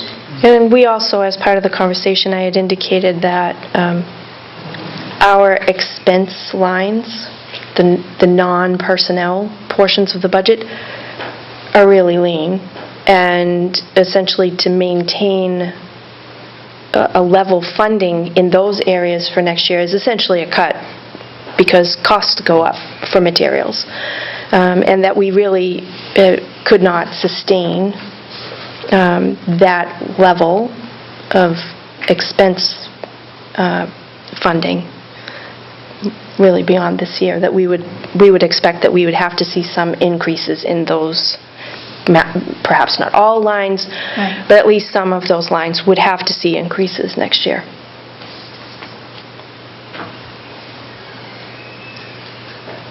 So we've been working with this document for 3 months. Yeah.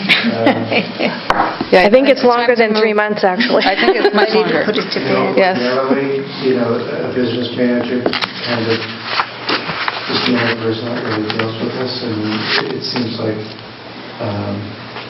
the school committee has been involved and the public has been involved, and to me, it's pretty refreshing.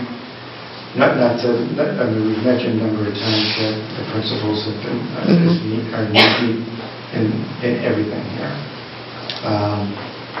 So it's, town meeting is next Saturday, and we've got a proposed budget on the table right now. Oh, yeah. I'd take a motion to approve the proposed budget. Thanks to all for Yeah, going forward and trying to get a little more, but absolutely. got hopefully a plan moving forward. Mhm. I'll go ahead and make a motion to approve the budget. Do I need to give the number, the bottom line number, the 20 million? The bottom line. Yep. Yeah. Bottom line. For the $20,795,863 for the fiscal year '20. I'd like to second it for discussion, at least. I know we're doing the best we can. I still don't like it. I still don't necessarily want to vote for it. I am curious, I mentioned this last time, that we're kicking it down the road. And I know you've got a sense that the town manager wants to work with us in understanding where we need to be. Has she given an indication of a plan of how to get there, given the limited resources that we're going to be stuck with next year as well? Well, Or is this something we're going to just start working collaboratively almost immediately on? I believe additional information will probably come through town meeting relative to potential new revenue sources through some of the articles. Okay. Sounds interesting. Yes, it does. Again, very important for citizens to come to town meeting. Absolutely. Absolutely. Well, Because if I'm not mistaken, there are several articles relative to the cannabis. Right. Oh, There are. yes. There are. So Okay, I don't even want to talk about that right now. depending on how that turns out, that could be change a moneymaker. things. Well, there are two entirely different things on the warrant for Correct. that. Yes. Two totally different ways we could be going as a town. Right. Yeah, but that's another subject. Yeah, that's a totally different subject, and Okay. we're not on that subject right now. Correct. So, But we will also take a look at, potential avenues for generating some revenue internally as well. yeah, with our We- facility. We've been talking about the notion of, for lack of a better term, camps that might run during the summer or during vacation weeks. I think the entire leadership team is in a place that our creative thinking is going to be in full swing. Good. At the beginning of, I don't know, in October or something, we met with the Board of Selectmen, and they said they wanted to be more involved. I would think that in the fall, perhaps this might be a topic we would bring up with them. Sure. And say that, we could ask for a joint meeting and say you wanted to be more involved in the things we do at school. These are the things we need, and if you have any great ideas, we need them.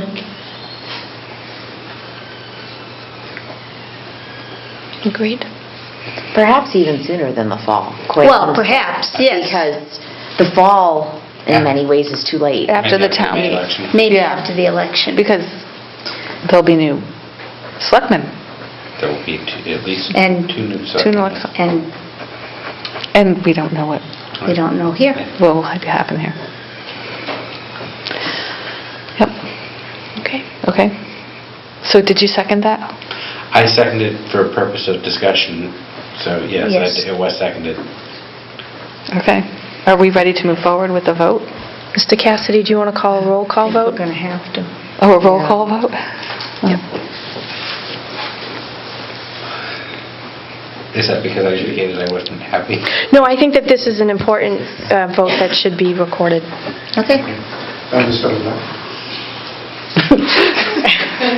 Hot seat. I'm not happy, but I will vote yes. So, Shayla?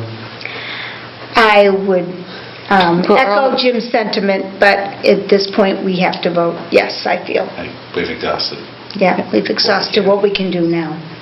Chairperson Stewart? Yeah, ditto, yes. Ms. Boucher? Yes. Ms. Weiss? Our state needs to fund us better, but yes. 5 yeas, motion passes. Thank you, Superintendent, for all of the work Yes. on that. And Mr. Cassidy. And Mr. Cassidy. And the leadership team. Leadership team. Thank you. Yeah, and I think in our minds, the budget process isn't really truly done. No, I it's think not we're until already July. thinking about Yeah. where do we go for the budget for FY '21. Let's hope Is it ever Circuit done? breaker 70 helps. When Correct. is that? When will we know? And that will be in June? We may July? not know until July. Okay. The yes vote I personally put forward was not in support of the bottom line number. It was truly in support of the work that was done by you, by Mr. Cassidy, by the leadership team, and the effort put forward to gain any additional monies possible, and the continual look at how do we do the most with what we have. And I think that's key, right? And I think you perfectly articulated what I was feeling. Yep. Thank you. Thank you, everyone. Okay. Thank you, Mr. Cassidy. Okay, now we're on to the second reading of policies. Hold on, let me look at the titles. I don't want to... 1202. Is that the first one? Yeah, it is. Community relations, community use of school facilities. Regulations governing the use of school facilities, 1202. 1303.3, fundraising in the schools. And 3505, use of school-owned materials, equipment, or space. This is the second reading. We have one more reading before they are approved. So I will take a motion to waive the reading. Can I ask a Yes, clarifying question? yes. I know this one's on 1303, the fundraising, particularly in the area of crowdfunding. I know I asked some clarifying questions last time. Since then, I've also thought of things like Hannaford Helps, Facebook pages that have the class of, where they're doing donations or asking for funds. I've not seen that. Where are they doing that? Where are those? They have their own Facebook pages. Right, not But to they're- fundraise, not to for- get out information regarding. Yeah, they shouldn't be fundraising. Well, sometimes the getting out information is to promote things that are fundraisers. So I just wanted to ask that clarifying point. Is that a no-no, according to this document? Or promotion of other activities that raise funds? No, clothing drives that raise I think that funds. that's getting the message out. I Can you have don't... information about approved fundraisers? Right. I'm not clear on that. I just know I saw some and it was running through my mind. I don't know. We don't have a class of 2020 Facebook page, so I have no idea what you're talking about. So I would think that most of what gets processed in those pages comes through approved fundraisers. It but should be? It should be. All right, it should be. But additionally, I think that this is really good information. It kind of relates a little bit perhaps to the entry report of findings. But one of the areas that will certainly find its way into the strategy for improvement that will be developed as the next continued phase, will be around communication. The use of the social media to get information out, et cetera, et cetera. So right now, I don't have a good handle on Because it's individuals that are individual creating- social media pages, et cetera, et cetera. Valley, who I know is our webmaster, so I assume that one was approved and got into the threads via that way. But other names or whatever are not necessary. We may need to have some internal processes in terms of when it's ready for social media publication. So I think that that's something that I can certainly work on internally as part of a larger communication plan. But in theory, anything that's being promoted should have been approved prior to. I didn't see anything that I felt was questionable, but regarding this policy, I'm thinking, would that still be okay to do? That was just trying to bring that up to everyone. I see it as something akin to posting it on our website, that there's an approved fundraiser going on right now for an athletic team, for a class of... I don't see it as... It's not crowdfunding. I don't see that as being the same thing as a crowdfunding. Because the crowdfunding we're viewing as they're asking directly for cash. GoFundMe pages, those kind of things. Right.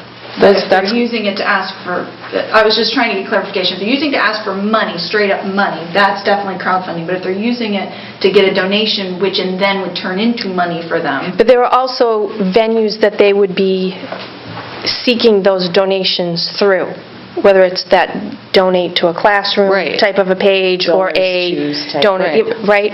Right. Those are vehicles that are established to help you raise as that intermediary to solicit and take in those funds, whereas this is more informational, promoting the fact that there is currently a fundraiser going on, and we're using an online platform to get that message out. So I see that as different. That would be like the Hunger Task Force right now, posting on Facebook that they're doing Penny Wars from the 23rd to May 4th. Right. Putting it out on Facebook, it's just advertising that they're doing Penny Wars at the high school. Right. It's not saying you can donate right now on Facebook. It's just encouraging people to send in change with their children. Correct.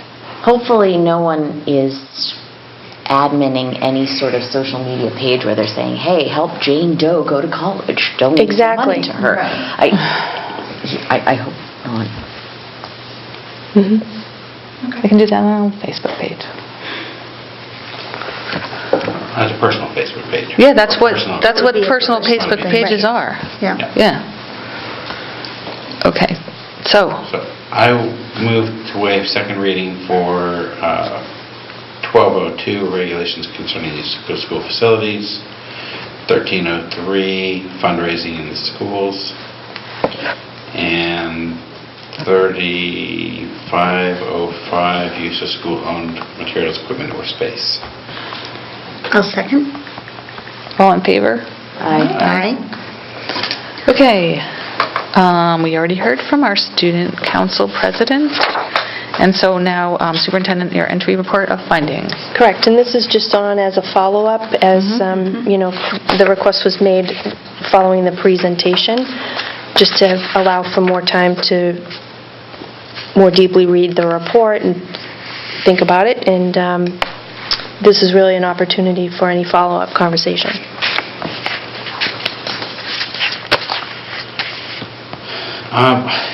Really, the only thing that I've heard a lot of feedback on, and we've talked about it here, you've talked about it quite a bit, is increasing our ability to communicate or clarifying communications as being one of the big findings that we still struggle with. And so I like that we're focusing on that, and hopefully it will quiet some of the unnecessary noise around miscommunication or misunderstanding of things. But that was the one thing that even though I know we're making very conscious efforts on communicating clearly and frequently, that it's still perceived as an issue, or it still is an issue. And I'm struggling with how best to address that. So I would welcome any comment from the public on what they feel we can be doing better.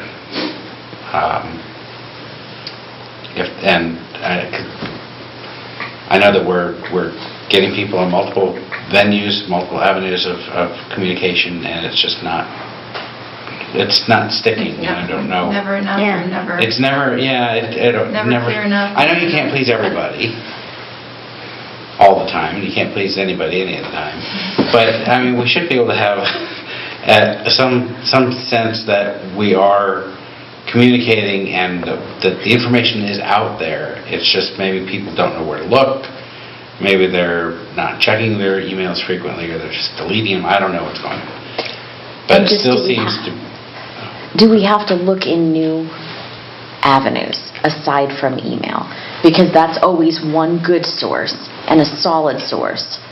But technology in our world is ever changing. And the pace of everyone's lives continues to speed up. So how do we help people have information in multiple places, quickly and easily? And be consistent across all those platforms. Correct. The same message, the same...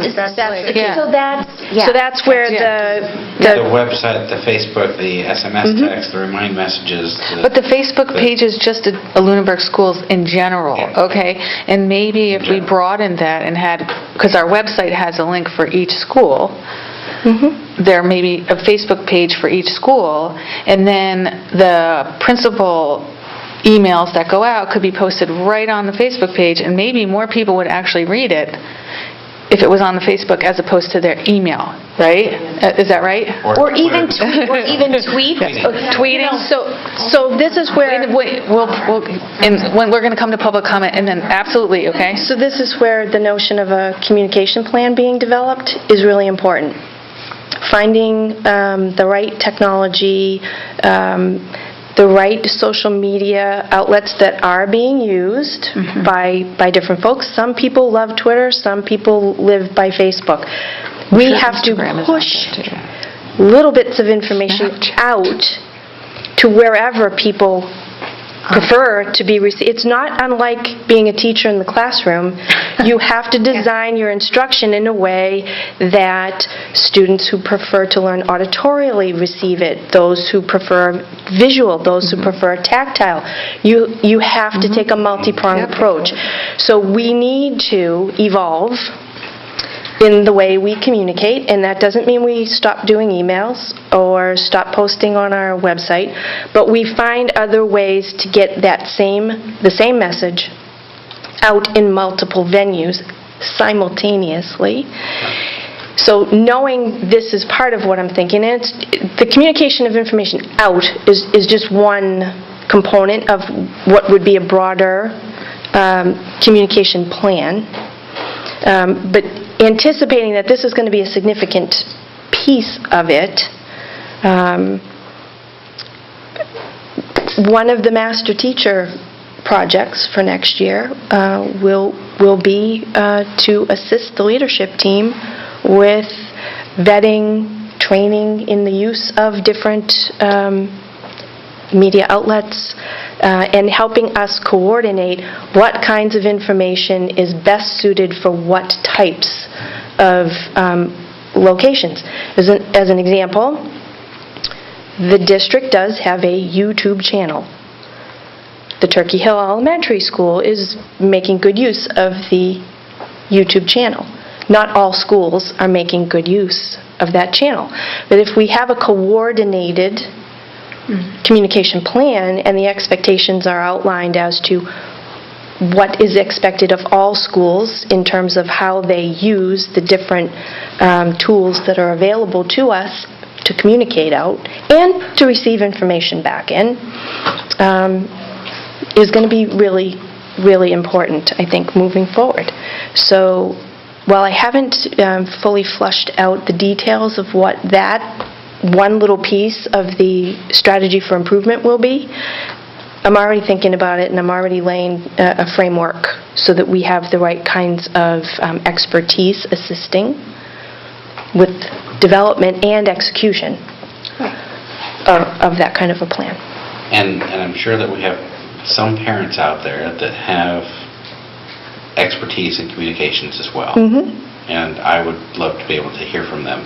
Sure. To provide some options. Other than that, I thought I was enthralled by the findings. Very thorough. Yes, Yeah, it was. incredibly thorough for such a short amount of time. I was just going to say, though, that this is a relatively short document for what I could have just elaborated on for pages and pages and pages more. I tried to be as concise as I could be. It was hard to find a conclusion to wrap it up and deliver it.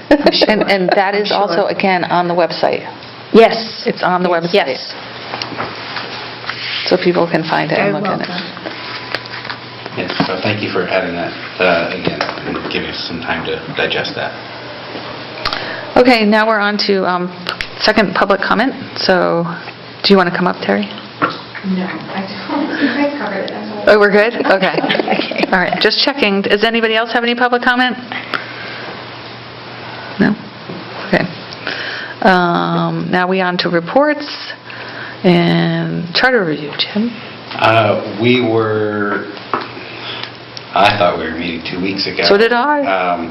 And apparently the dates got mixed up somewhere along the lines, but there was supposed to be a meeting tonight that got canceled because we couldn't be there. The charter review has completed, the attorney has signed off on the language, the warrant articles have been written.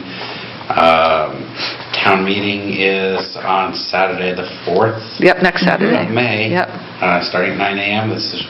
There are 2 articles related to the charter review committee changes. And show up and vote. Get there early so you can get a good seat. Get there early.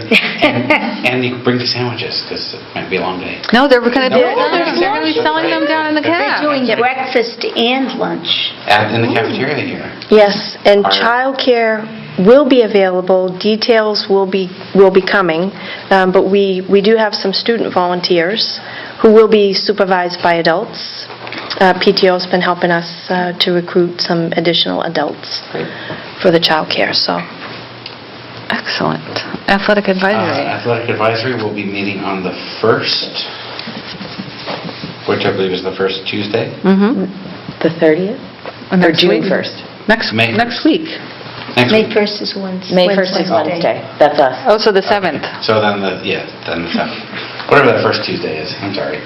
At 6:30 p.m. Ending promptly at 8. Yeah, that's Ending there. promptly at 8.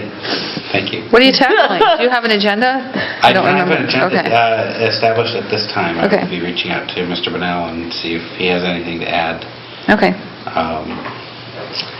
But I believe that, actually, did I report last time that we had a representative from North Middlesex Yes, come out? Okay. about the one consolidated unified booster, booster. Yeah. Okay. So then nothing new. Okay. Carol, Finance Committee? They are meeting tomorrow evening. At the last meeting, they generally just went through the warrant for the town meeting. Right. And there was a lot of clarifying questions running around, but that's really where they're at. And blizzard bags, we're waiting till after town meeting. Okay. Wendy, Wellness? Meeting week after next. Okay. Policy, oh, yeah, we just met. We met Monday. And we worked on, No, it's not on here. We're finishing. we're working on the 1,000 series. Yes, and we'll be bringing something. We have another meeting next week. Next week, and then at the next meeting, we'll be bringing, hopefully, some more policy. PTO Meredith. The last meeting was on April 8th, where we heard from the superintendent on the budget update and discussed some fundraising. Roll on America happened last week. For the high school was where the featured school, but everyone was welcome. I'm not sure how many attended. I was not there. The next meeting for them is May 13th. And they'll be discussing the operating budget, it looks like. And the next fundraiser event looks like it's going to be June 28th. It's a Worcester Bravehearts game. There's a save the date and more information to come. But that's on their website. Do you have any idea how that trivia night was? I don't have the numbers on that. Okay. They're still working out Well, it was right after, so. some of the details, yeah. School councils, has anybody met? Primary met on Monday. We discussed goals in school improvement plan. There was a review of the budget and the literacy grant progress. Oh, okay, yeah. Anyone else? The high school has not met, but I got an email today that the next meeting is on May 7th, but I'm already double booked on that day, so anybody would like to go. May instead. 7th. May 7th. 3:45. Hold on. I might. Okay. Okay, and then capital planning is on hiatus. Their plan will be presented at town meeting from last year. So do we have, that was it, right? Any topics for future discussion? Our next meeting is Meredith's last meeting. Just to keep throwing it out there, keeping fundraising efforts and how to streamline those. Oh, yeah. Clarity. Fundraising, streamline, timing of them all. So I have a question relative to that. Yeah. I kind of see two ways forward on that issue. Potentially a committee where fundraising members of the school committee would be involved, or I can take it back, do an analysis with the leadership team, gather together all of the information as to who's doing fundraisers, how many fundraisers, what's the nature of them, et cetera, et cetera.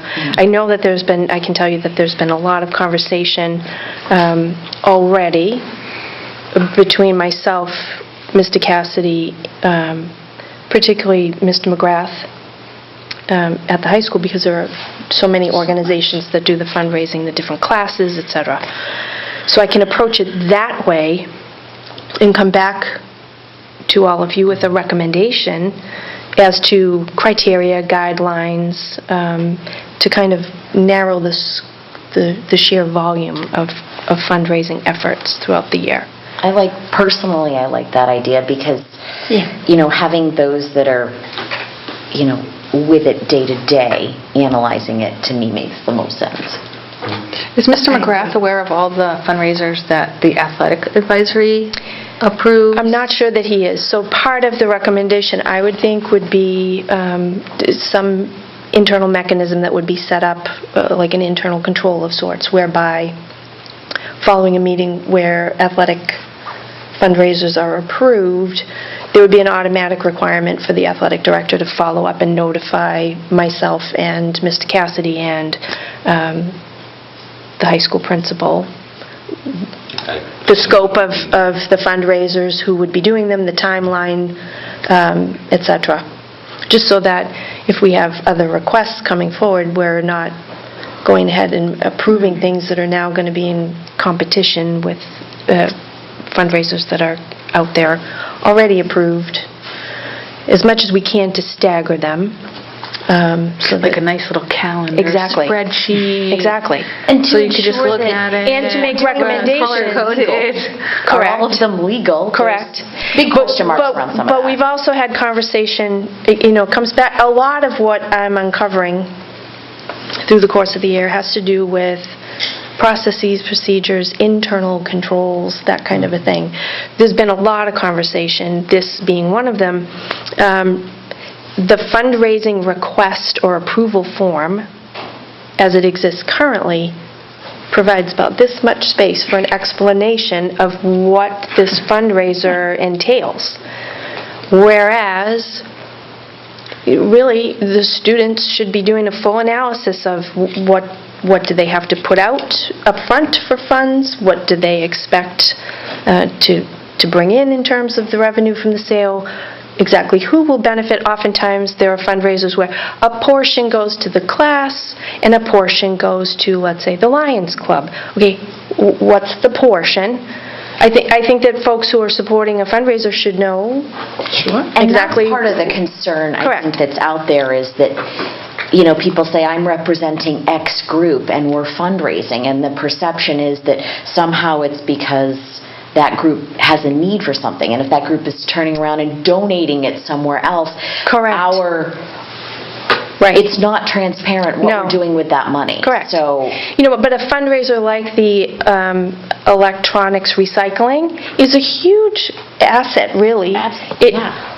It takes care of members of the community who have items that they need to pay to dispose of and recycle.